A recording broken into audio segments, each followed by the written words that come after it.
एक बार वापस से आप सभी स्टूडेंट्स का मैं हार्दिक स्वागत करता हूं।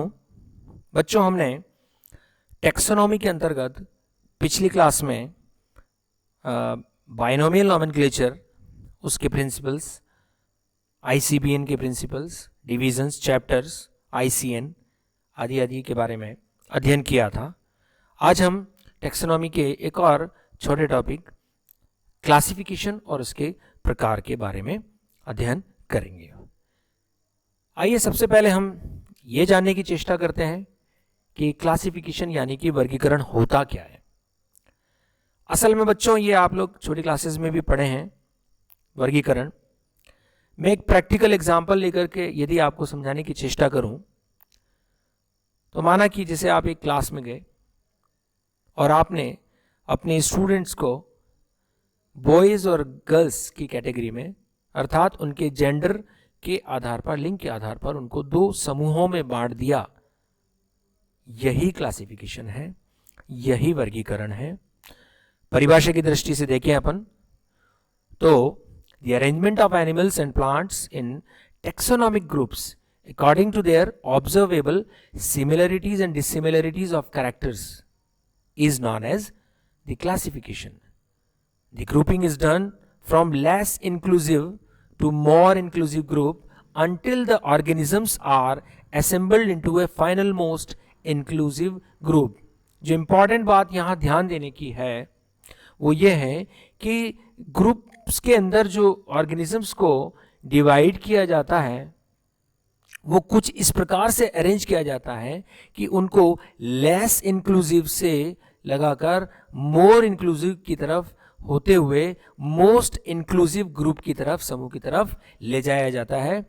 यानी कि हम उसको अगर उदाहरण के रूप में देखें तो जो लीस्ट इंक्लूसिव ग्रुप है, यानी जिसमें सबसे कम समूह में सदस्यों की संख्या रहती है, वो आपका जाति या स्पीशीज कहलाता है। जबकि मोस्ट इंक्लूसिव, जिसके अंदर की सर्वाधिक सदस्यों की संख्या रहती है, वो आपका किंगडम या डोमेन कहलाता है। तो ये क्लासिफिकेशन की एक बेसिक सी डेफिनेशन है।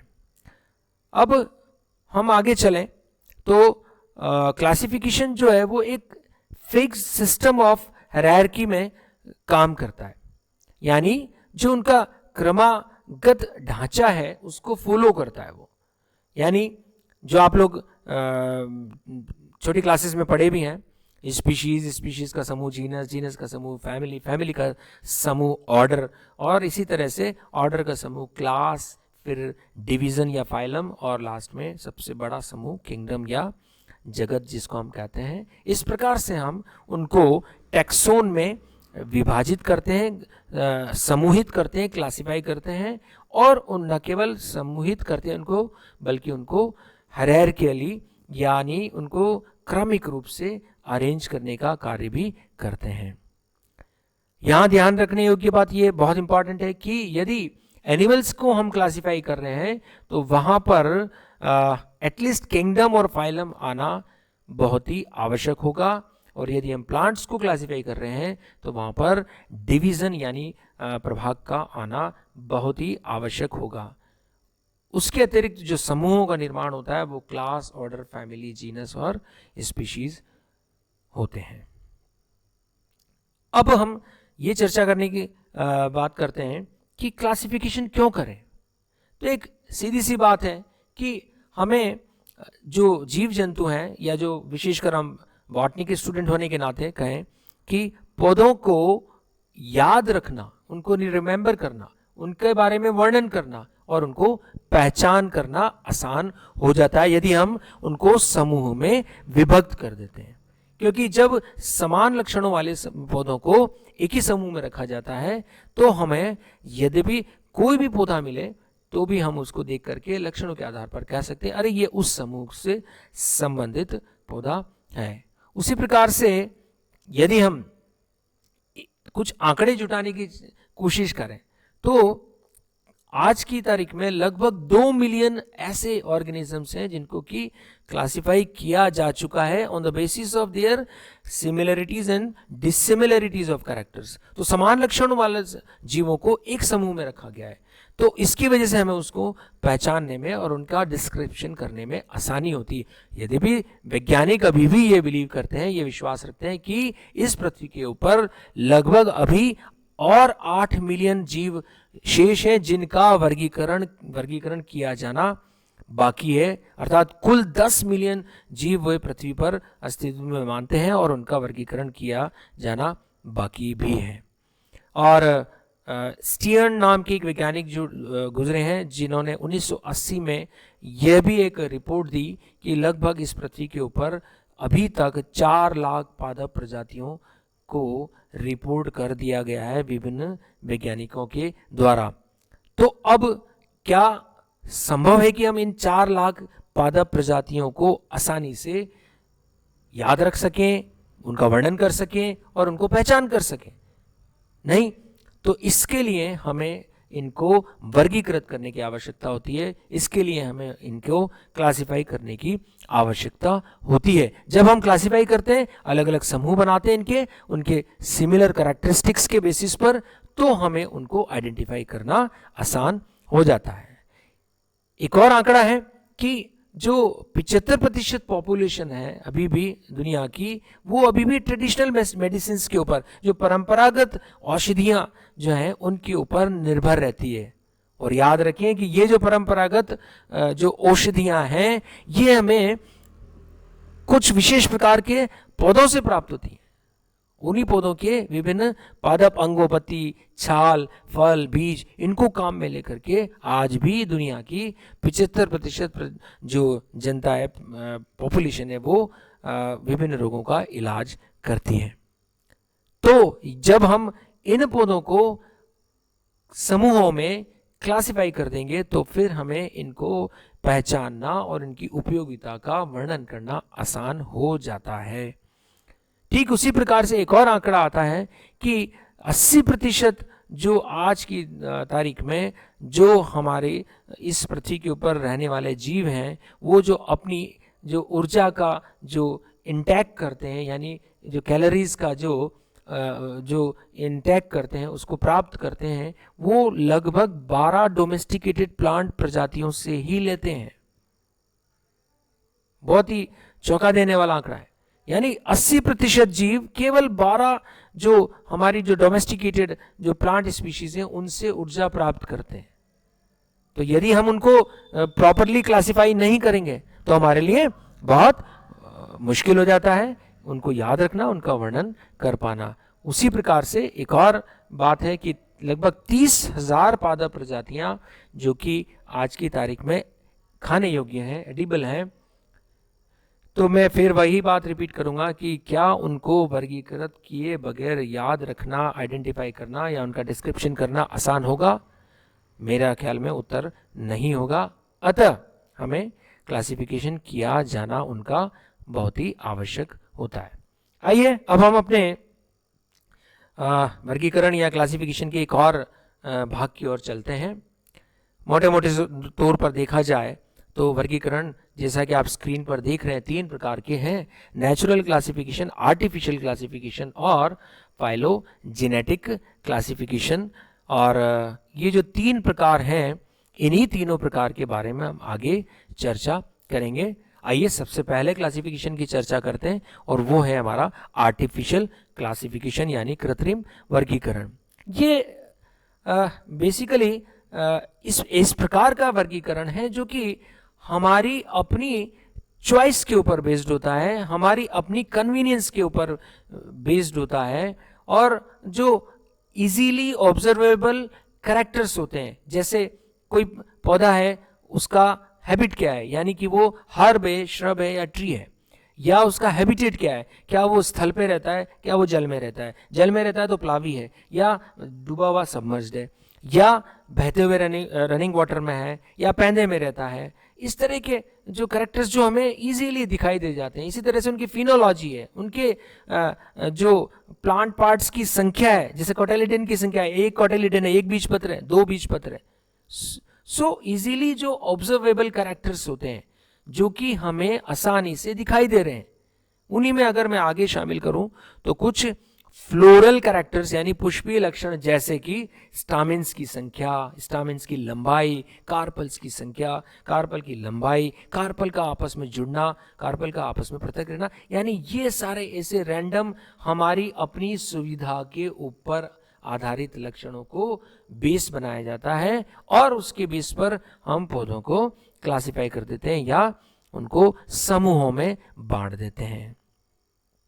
यहाँ पर जो सबसे बड़ी बात है, जो सबसे ध्यान में रखने वाली बात है वो ये है कि जो वर्गीकरण करने वाला व्यक्ति है या वैज्ञानिक है वो अपनी कन्वीनियंस यानी उसको जो लक्षण कन्वीनियंट लगते हैं, सहज लगते हैं, उन लक्षणों को वो आधार मान लेता है और आधार मान करके पौधों को वर्गीकृत कर देता है।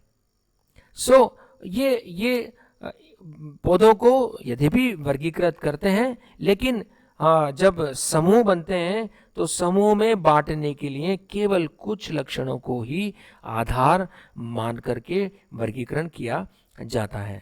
और यहाँ पर कोई भी वैज्ञानिक जो कंसिडरेशंस हैं या आधार हैं या उनकी जो क्रमिकता है या उनकी जो सीक्वेंस है उसको क्लेम नहीं किया जाता है, उनको कुछ भी नहीं माना जाता है। अब कुछ हम आर्टिफिशियल क्लासिफिकेशन यानी कृत्रिम वर्गीकरण के कुछ उदाहरणों की चर्चा करते हैं। तो वेदास में सबसे पहले पौधों को कृत्रिम रूप से वर्गीकृत किया जाता है, जैसा कि आप सत्र देख पा रहे हैं। 200 BC पूर्व की बात है ये।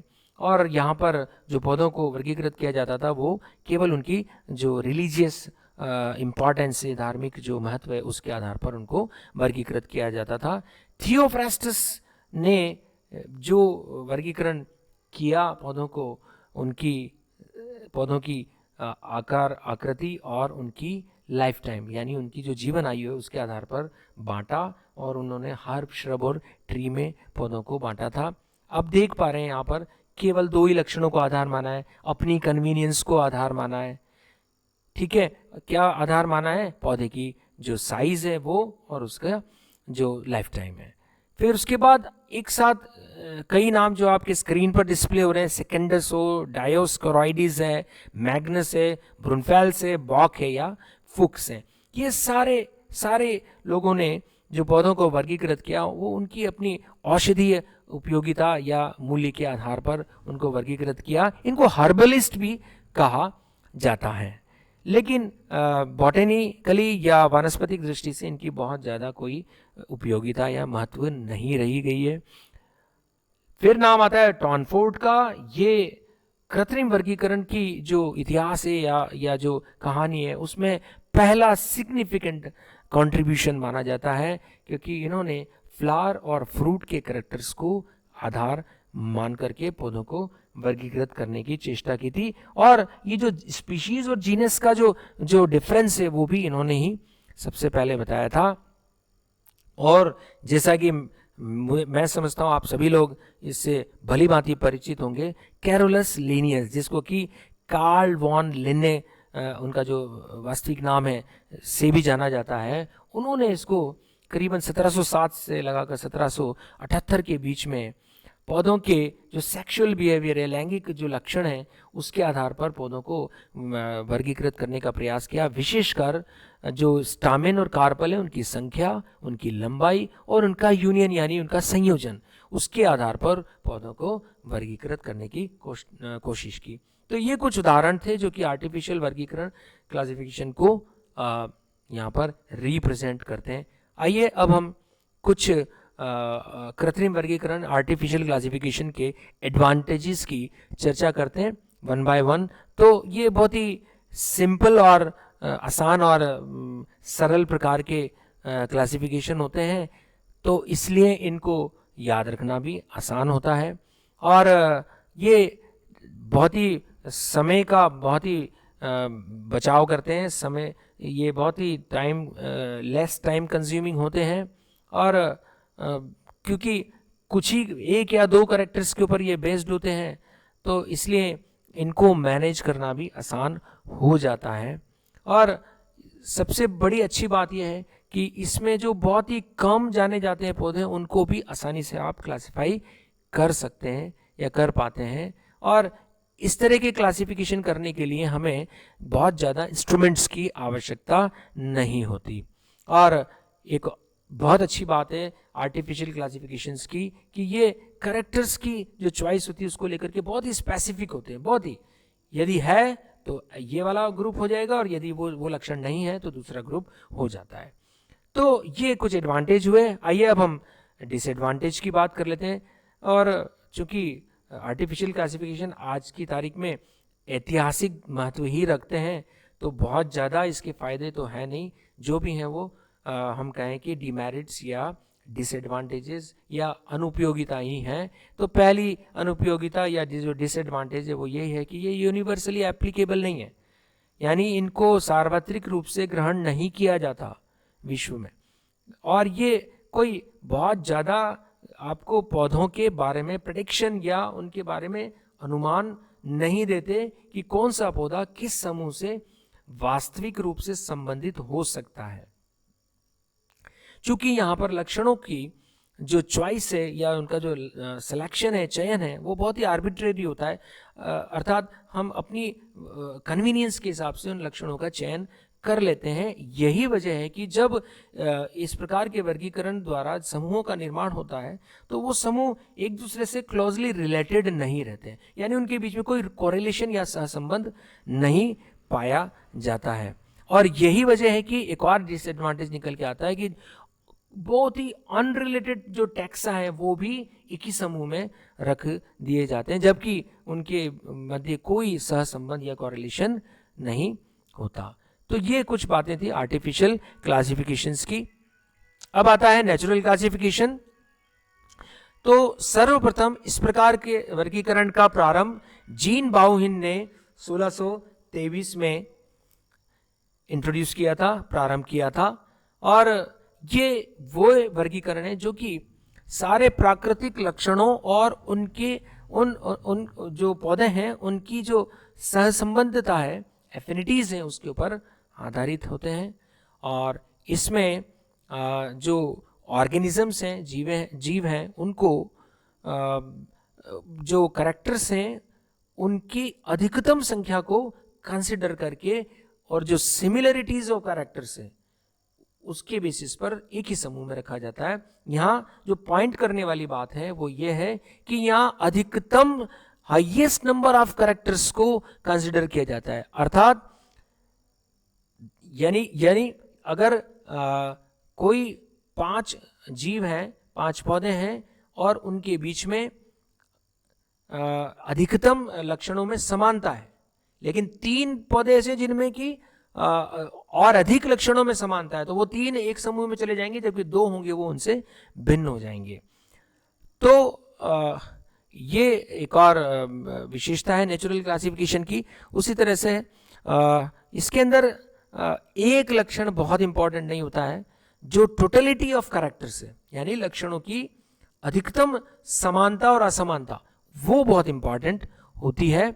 और इसमें जो प्लांट टैक्सोनॉमिस्ट होते हैं, they conceive the idea that the plants belong to some natural groups and they try to designate and distinguish such groups and try to classify the plant kingdoms accordingly। तो basically हम देख रहे हैं यहाँ पर कि जो टैक्सोनॉमिस्ट हैं, जो कि नेचुरल क्लासिफिकेशन की जो स्ट्रीम है उसमें उसको फॉलो करते हैं, वो ऐसा मान के चलते हैं कि पौधों के बीच में कुछ प्राकृतिक समूह पाए जाते हैं और यही बहुत बड़ा वर्गीकरण का आधार बनता है उनके लक्षणों की समानता के आधार पर।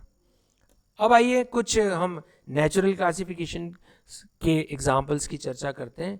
तो गैस्पार्ड बाउहिन हुए हैं जिन्होंने कि सबसे पहले नेचुरल क्लासिफिकेशन दिया, उसके बाद रे ने क्लासिफिकेशन दिया, एडेंसन ने दिया है, ALD जस्सू जो हैं उन्होंने भी प्राकृतिक वर्गीकरण दिए हैं।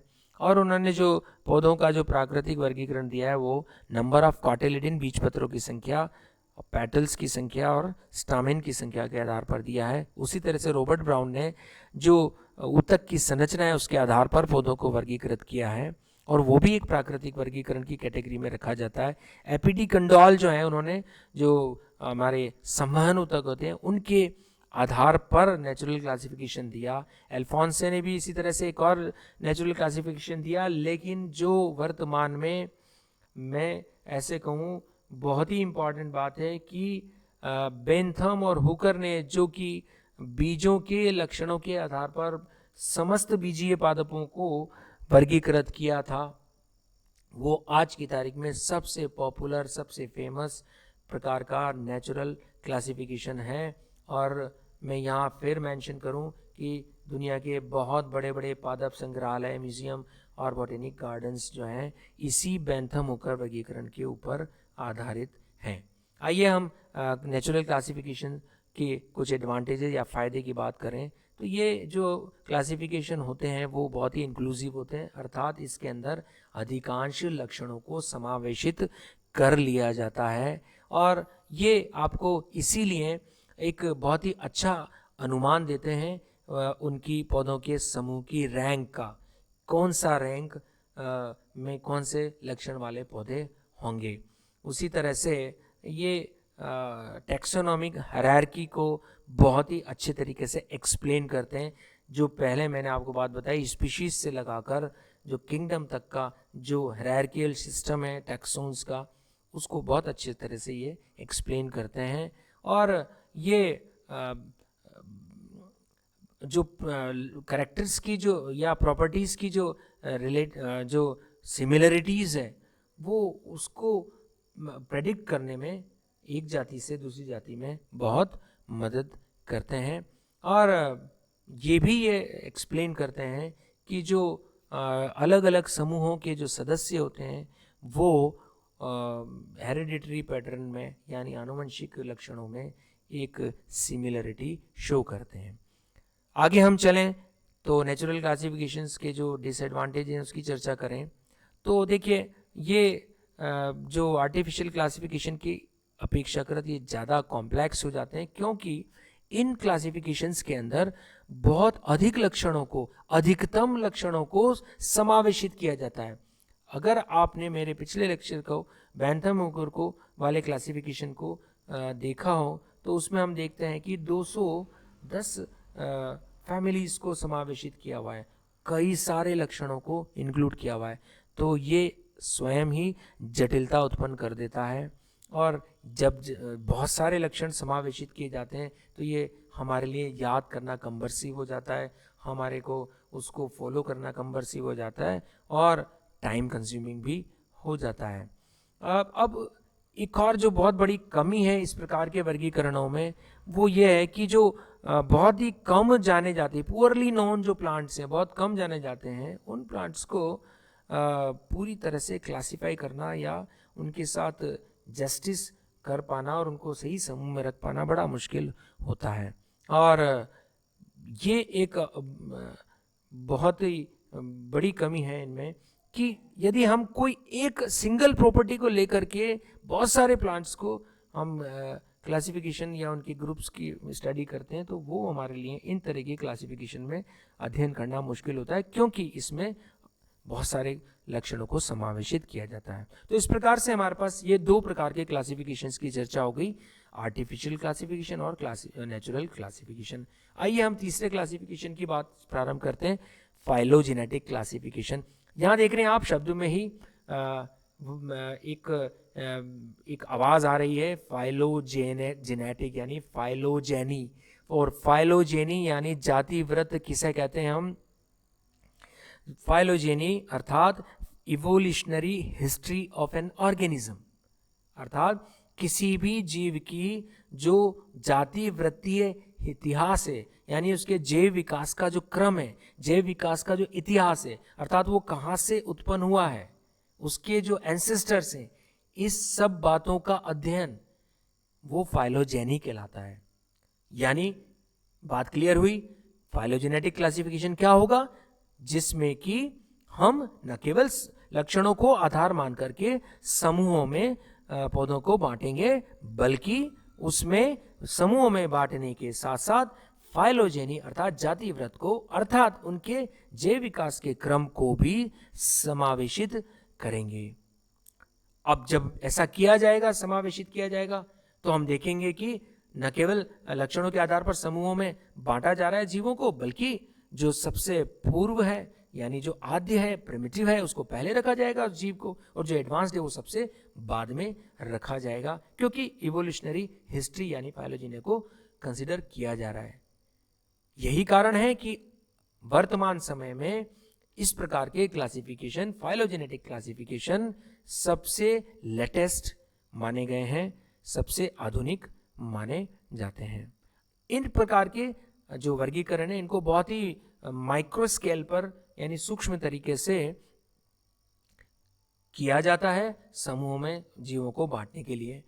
यानी बहुत छोटे छोटे लक्षणों को हम कहें कि न केवल ऑब्जर्वेबल कैरेक्टर्स, बल्कि हम ऐसे कैरेक्टर्स को भी कंसिडर करते हैं जिसमें कि हमें लेबोरेटरी की भी आवश्यकता होती है।